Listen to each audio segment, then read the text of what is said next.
안녕하세요. 네, 뉴스 읽기 시작하겠습니다. 첫 번째 기사부터 보겠습니다. 이제 지금 병점초등학교가 신설 대체 이전을 이제 화성 오산교육지원청에서 추진을 하고 있는데, 이를 두고선 병점초 학부모들과 졸업생들 총 동문회에서 반대의 입장을 계속 내놓고 있습니다. 네네. 네, 경기도 화성 오산 병점초가 지금 소규모 학교로 지금 돼서 아이들이 좀 계속 줄고 있는 상황이거든요. 그렇죠. 그러니까 예. 제가 봤을 때 한 학년당 2개 반 정도에 있었던 것 같은데, 그래서 교육지원청에서는 이제 병점초가 이제 오래되기도 했고 노후화가 돼서 신설로 이제 학교를 새로 만들어서 네네. 글로 이전하는 게 어떻겠냐라는 지금 설문조사를 26일까지 진행을 합니다. 근데 이제 이를 두고 학부모 측에서는 너무 그 설문조사 기간이 너무 짧다.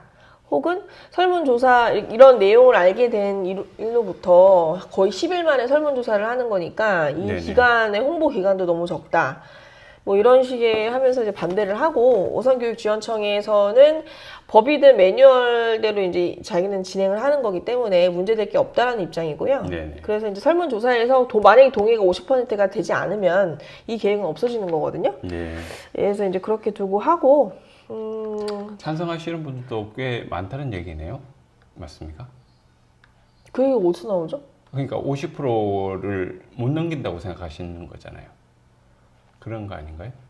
제가 그걸 궁금해서 그냥 여쭤보는 거예요. 그건 모르겠어요. 그러니까 50%가 동의가 만약에 나오면 설문조사 결과, 그러면 이제 교육지원청에서는 이전 신설대제 이전에 이제 절차를 밟아 나가는 거고, 학부모들에서는 그걸 넘지 않는다라고 이제 계속 얘기를 하시는 건데, 까봐야 아는 거죠. 보통 네. 찬성하시는 분들은 얘기를 하지 않으시거든요. 네. 그리고 설명회나 거기 나오신 분들 대부분이 반대의 입장을 하신 거였는데, 네. 그래서 어느 정도를 했는지는 모르겠어요. 다만 이제 이 신설 대체 이전 추진이 이번이 처음이 아니고 2019년, 2020년 그때쯤에서 두 차례 정도 한 번 더 추진을 했었었는데, 그때는 동의율이 좀 높았어요.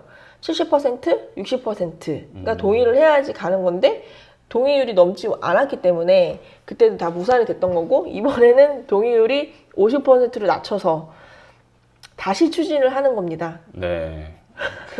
알겠습니다. 어떤 계획인지는 저희는 추정이 가능해요. 네네. 교육지원청에서는 무엇을 하고 싶어 하는지. 네, 보이네요, 이제.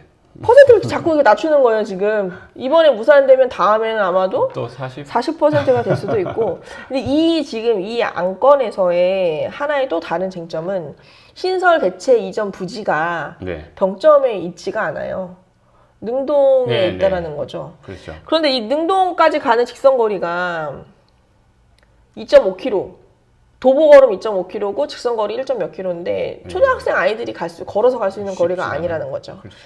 그렇다 하면 이 학부모들은 능동에 새로 개발된 아파트를 위해서 병점초가 희생되는 거 아니냐라는 주장을 펼치고 계시고, 네. 교육지원청에는 그거는 같지 않다라고 이제 얘기를 하는데, 이제 설문조사가 끝나는 거 보고 이제 네. 어떻게 진행될지를 저희가 좀 확인해 보겠습니다. 네. 근데 뉴스 읽기가 나가는 수요일에는 결과가 떴겠네요. 아, 그때는 어쨌든? 떠 있겠네요. 네. 예, 그리고 이제 두 번째 기사인데요.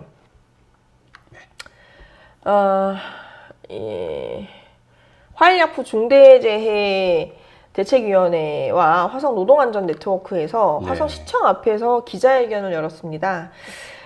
산재 사망, 화성시 같은 경우는 뭐 인구수도 많고 공장도 많고 기업도 많잖아요. 그렇죠. 그것과 같은 통계로 산업재해 사망자 수도 전국 1위입니다. 그래서 작년에 화일약품이라고 향남의 제약단지 내에 있는 화일약품 공장 내에서 노동자가 폭발 사고로 인해서 사망하셨거든요. 그렇죠. 예. 이제 거기 유족들과 이제 네트워크에서 대책회가 꾸려져서 그때 당시 이제 추모비가 있어야 된다라고 이제 화성시와 이제 얘기를 했었던 부분이고, 그 부분에서 실무 협의에서 계속 회의를 하고 있었던 중인데, 이제 계속 뭐랄까 뜨뜻미지근하니 이제 기자회견을 하신 것 같고, 이제 일종의 추모 기자회견인 거예요. 그러면서 이제 추모비를 이제 건립해달라라고 이제 계속 얘기를 주장을 하는 거고, 이제 화성시청 관계자는 본인들은 뭐 이걸 뭐 해준다 안 해준다라고 확정의 입장을 밝힌 바는 없다. 다만 협의해서 논의하겠다라는 어떤 그런 입장은 변하지 않는다라고 얘기를 해서 실무 협의를 좀 계속 지속적으로 하겠다라고 입장을 밝혔습니다. 세 번째 기사로 넘어갈게요. 세 번째 기사입니다. 세 번째 기사는 저희 이제 의회 윤리위원회에서 그 징계를 받은 당사자 의원님이 본회의장에서 이제 공개 사과를 했고 상임위에서 이제 위원회가 소속 위원회가 바뀌었습니다. 네. 차순임 의원님이 공개 사과를 하셨고요. 그분이 원래는 경환이었었는데 지금 기행위로 바뀌셨고 이제 같이 바뀌신 분 당사자 대상분은 누구였지? 김종복 의원님이랑 차순희 의원이 이제 상임위가 바뀌었어요. 네. 그래서 이제 그렇게 됐고 이에 대해서 이제 유영란 당사자 피해자 중에 한 분으로 알려진 유영란 의원님은 이후에 이제 직후 저희 신문과의 인터뷰에서 사과를 받은 것 같지 않다, 좀 아쉽다라는 의견을 내기도 하셨습니다. 네. 뭐 근데 이런 일은 좀 안 일어나는 게 좋겠죠. 네. 이제 유튜브 뉴스로 좀 넘어가겠습니다.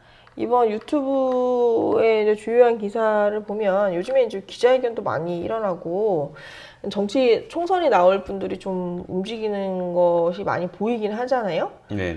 그래서 이제 김용 화성시민의힘 대표의 이제 김용 대표님이 기자회견을 열었습니다. 이제 주요 안건은 폐기물 매립장, 네네. 비봉면 양놀이에 위치한 삼표 산업의 폐기물 매립장이 주요 안건이었고요. 그 폐기물 매립장을 반대하는 이제 주민 대표분과 이제 시민의힘 대표분이 이분이 이제 국민의힘 당이신데 이제 기자회견을 열고 화성시의 환경 문제에 대한 어떤 정책이나 이런 부분이 좀 바뀌어야 된다라고 주장을 하셨습니다. 그리고 또 다른 기사는 지금 물꽃마을이라고 축제가 열렸다고 하더라고요. 수아리에서 열린 거죠? 네네, 그렇습니다. 지금 수아리에 그 진행하신 그 운영위원회 그다음에 이장님께서 말씀하시는데 보니까 200만 원 예산으로 이렇게 잔치를 지금 여신 상황이시더라고요. 창문 아트센터에서 이게 네네, 열렸네요. 그렇습니다. 여기 옆에 있는 그 공간이죠. 공연 무대에서 하셨군요. 비 오는 날이었는데 그걸 또 어르신들이 또 지붕까지 다 씌우셔가지고 예. 주로 약간 공연이 이루어지시고 네네. 어르신들 식사도 하시면서 이제 동네 분들이 즐거운 시간을 가지신 거죠. 네. 네. 의장님도 오시고 그랬었어요. 네네.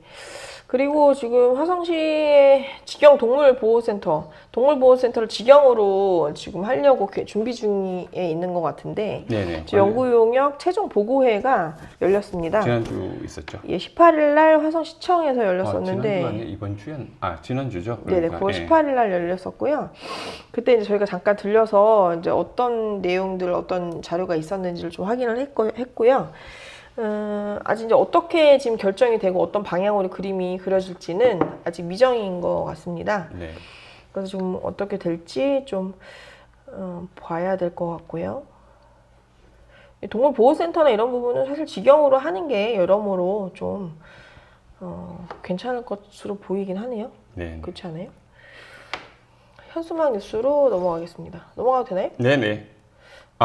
너무 말씀이 없으시네요. 아니 이번 주 보니까 그 어쨌든 유튜브에 통리장단 그 저것도 있었고요. 그 어울림 축제도 있었고 뭐 축제들이 계속 이어지고 있어요.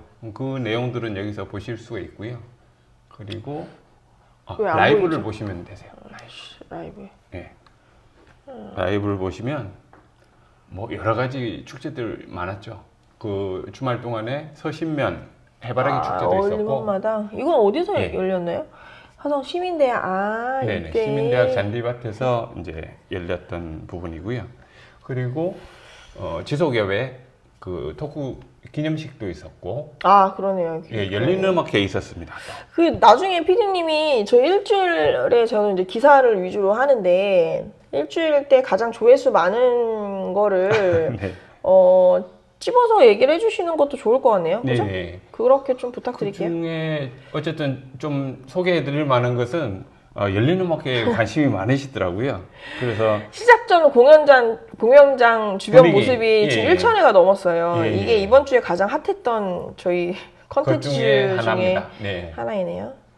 그리고 배구 예선 경기 이제 다다음 주죠. 10월 달 14일, 15일에 어울림 한마당이 있거든요. 그 화성 시민 시민체육대회가 있는데 한마음체육대회인가요? 거기 예선이 이번 주 토요일부터 지난 토요일부터 시작이 됐습니다. 네, 그래서 알겠습니다. 그 경기 저희가 영상으로 또 담았고요. 현수막 뉴스로 이제 넘어갈게요.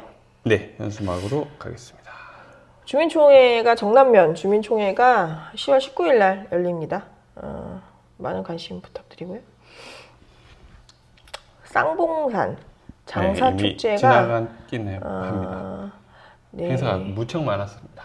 화성시 청소년 정책 제한 제한 대회가 예, 지금 준비 중에 있어서 뭐 접수 기간이 지금 10월 10일까지 접수를 받네요. 네. 그래서 신청은 여기 QR 코드로 하실 수 있다고 합니다.